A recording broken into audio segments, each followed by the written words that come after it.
Eamon Khan here for Seconds Out with heavyweight prospect Nelvie. Nelvie, a unique name, a unique fighter as well too, I've been told. How you doing? I'm great. Very, very happy to be out in the UK. For me, UK is the boxing mecca. And yeah, the promotion behind me, the promotion company behind me, everybody knows like they're the best in the whole world. So it's only the right place to be. You just got a chance to meet Frank Warren there, shake his hand. Future with Frank Warren maybe in the not too distant future, I guess? Yeah, that's something, as I just say a few seconds ago, this is the biggest stage. And as a boxer, as a fighter, my whole amateur career, I always wanted to be a pro. And yeah, with all my achievements, I think I'm right. This is the right place to be. And yeah, that would be that would be great for me in my career to start with such a big promoter. Let's rewind a little bit before it's our first time speaking together. I just want to know your motivations and what got you into boxing in the first place. Yeah, what really got me into boxing is kind of funny. I think it's kind of just like the Muhammad Ali story when he got his bike stolen. Just something like that bad.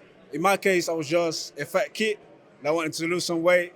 That what brought me inside the gym, and yeah, ever since I haven't looked back. And what about your fight style? Joe Gallagher likened you to a James Toney type of style. Is that who you've been watching a lot of tape of?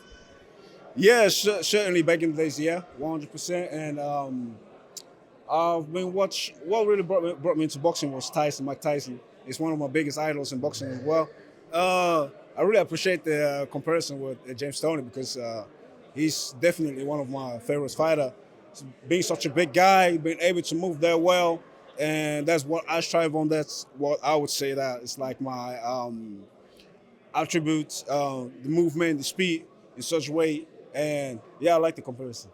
Good comparison indeed, and I've heard you've had a lot of experience in the ring as well too, beating a lot of good fighters as well in amongst the amateur scene. Talk me through some of the experiences that you've had.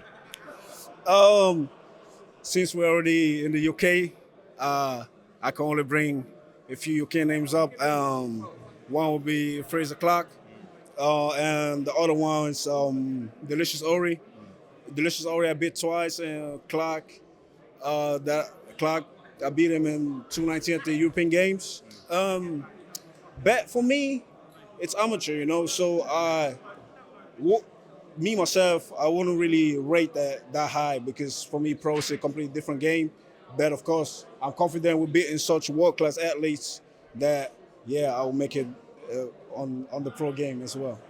The biggest thing in the heavyweight division, alongside boxing steel, which reliably told you tell me that you've got as well, is that punch power. Can you punch hard? I think so. I think so, 100%, 100%. Yeah, obviously in the amateurs, it's hard to knock people out with just 3 rounds. But I think with me now with the pros, get more muscles on me, and yeah, we're gonna see a lot of exciting fights. Exciting fights indeed. Have you done much sparring as well with many of the pros outside of just the experiences you had in the ring with them, or like the sparring that you've done? A very, very good question. Yes, indeed. I've done a lot of spars, especially with the UK guys. I'll just start with the biggest name, Anthony Joshua. Okay. He had me in his camp. We done some great sparring. Yeah, I'll spar with Moses Itauma as well, one of the guys that's on Queensberry. Yeah, with Frazer, I've sparred with him as well. Delicious.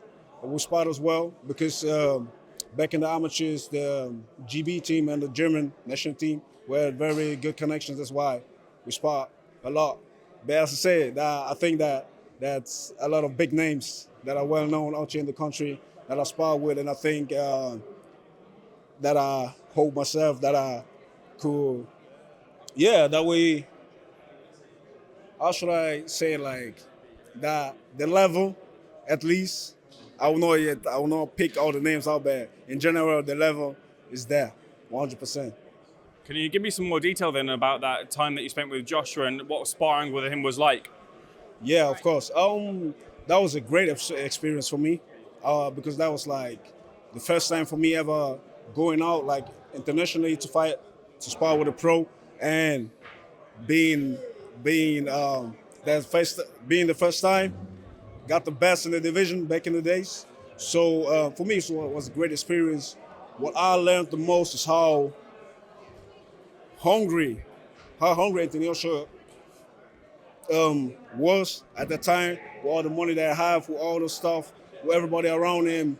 He motivated me 100%, and all the knowledge that he gave to me as well. So I think that was, I learned a lot. I learned a lot. Do you think he can win the rematch against Dubois if he takes it?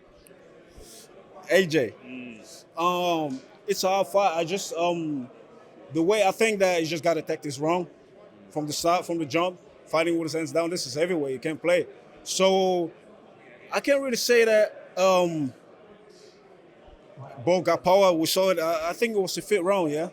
Where the fight ended, yeah? We saw it, both got power. So if AJ would have started the fight like with good defense and just rely on his punches, he could have done it as well. So I can't really say if the same thing will happen again.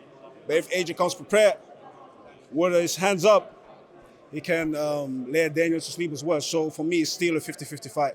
What do you think about the rematch between Usyk and Fury?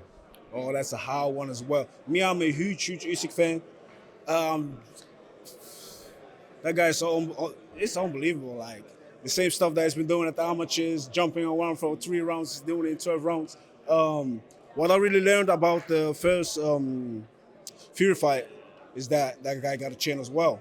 So that was the only thing that I was doubting, of course. Obviously, he's from cruiserweight. He have shown me that, and I think he's able to do it again. And just a couple more questions for myself. Training with Joe, what's that like been? Because you got a lot of good fighters in the gym. Lawrence Okoli included as well too, who's getting up to heavyweight. I imagine maybe you've had a chance to speak to Lawrence, but training with Joe, what's that been like? Yeah, that's great. That's great. That's great. I'm very, very happy to have such an experienced coach, Hall of Fame coach. For me, this is like the best way to start my pro career.